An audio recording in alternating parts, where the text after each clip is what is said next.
আসসালামু আলাইকুম দর্শক শ্রোতা। আমরা এখন এত আলসা হয়ে গেছি দর্শক শ্রোতা যে আমাদের ফেসবুকে একটি সুন্দর কভার ফটো দিতে পারি না। আর খুব সুন্দরভাবে আমি আজকে আপনারা দেখাবো যে কিভাবে আপনার কভার ফটো দিলে ভালো হবে আর কিভাবে কি ডিজাইনে দিলে ভালো হবে। তো সেটাই বিস্তারিত ভিডিওতে আজকে থাকছে। তো বরাবরের মতন আমি আছি ফারহান, তো আপনারা দেখছেন ফারহান 360 ইউটিউব চ্যানেল। তো বন্ধুরা, তো আজকের পর্ব শুরু করা যাক। অলরাইট, তো শুরুতে এই চলে যেতে হবে গুগল প্লে স্টোরে। এখানে লিখবেন ক্যানভা লিখে সার্চ করেন, তারপর যে অ্যাপসটা পাবেন এটা ইনস্টল করে দেবেন। তো এটা ইনস্টল হয়ে গেলে আপনারা ক্যানভাতে চলে যাবেন। তো এখান থেকে আমি ক্যানভাতে চলে যাচ্ছি। তো ক্যানভাতে যাওয়ার পরে আমি যেই টেক্সটটা দেখাচ্ছি এই টেক্সটটার উপরে সার্চ বারে সার্চ করবেন। স্ক্রিনে যে টেক্সটটা দেখতে পাচ্ছেন ঠিক এই টেক্সটটাই সার্চ করবেন। আমি এখান থেকে সার্চ করে দিচ্ছি। তারপরে কয়েকটা টেমপ্লেট দেখাবে আপনাকে, তো তার মধ্যে এই টেমপ্লেটটা নেবেন, কারণ এই টেমপ্লেটটা অনেকটাই ভালো। তো এই টেমপ্লেটটা এখান থেকে নেওয়া হয়ে গেলে আপনারা এই ফার্স্টে যে ছবিটা আছে এখানে ক্লিক করুন। তার নিচে দেখতে পাচ্ছেন রিফ্রেশে ক্লিক করুন। আপনার ফোনে যত ছবি আছে, পিকচার আছে, সবগুলো এখানে শো করবে। তো আপনার ইচ্ছা মতন যে আপনি পিকচারটা দিতে চাচ্ছেন সেটা এখান থেকে দিয়ে দেবেন। তো আমি ফার্স্টে ধরনের এই পিকচারটা দিলাম, দিয়ে দেখুন আমার পিকচারটা চলে গেছে।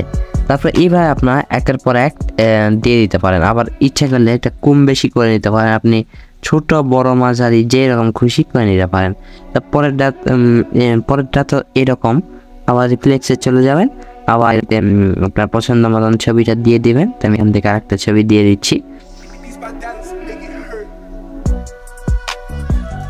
তো আবার একটা ছবি দিয়ে দিলাম। তো এটা এরকম করে বড় ছোট করতে পারবেন, ছবিগুলোকে ভালোভাবে এডিট করে নিতে পারবেন আরও সুন্দর করে।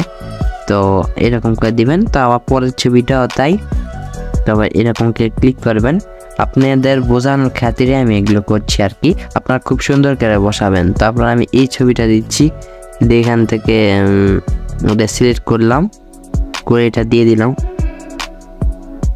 তো দেখুন খুব সুন্দরভাবে ছবিগুলো কিন্তু বসে যাচ্ছে। তো আপনারা কম বেশি করে নিতে পারেন, এদিক ওদিক হতে পারে। তো এটা বসে নেবেন। তো একের পর এক এইভাবে বসে দেওয়া হয়ে গেলে আপনার কী করবেন, উপর থেকে এই যে এরকম একটা ডাউনলোড বাটন পাবেন। তো ডাউনলোডটা এরকম করে ক্লিক করবেন। আমাদের ডাউনলোডটা শুরু হয়ে গিয়েছে। তো এখান থেকে কয়েক সেকেন্ড ওয়েট করবেন, তারপর এটা ডাউনলোড হয়ে আপনার গ্যালারিতে চলে যাবে। তো গ্যালারিতে থেকে নিয়ে আপনার ফটোটা আপনি ফেসবুকের কভার ফটোতে আপলোড করে দিন। তো বন্ধুরা, এই ছিল তোমার ভিডিও ভালো লাগে থাকলে অবশ্যই একটি লাইক করবেন। লাইক করলে কি হয় বলুন তো, এই যে ভিডিও করছি, ভিডিও করার উৎসাহটা আরও বাড়তে থাকে। তো বড় মনের মতন আপনারা ভালো থাকবেন, সুস্থ থাকবেন এই কামনাই করি। তো দেখা হচ্ছে নেক্সট ভিডিওতে। সবাই ভালো থাকবেন। আসসালামু আলাইকুম।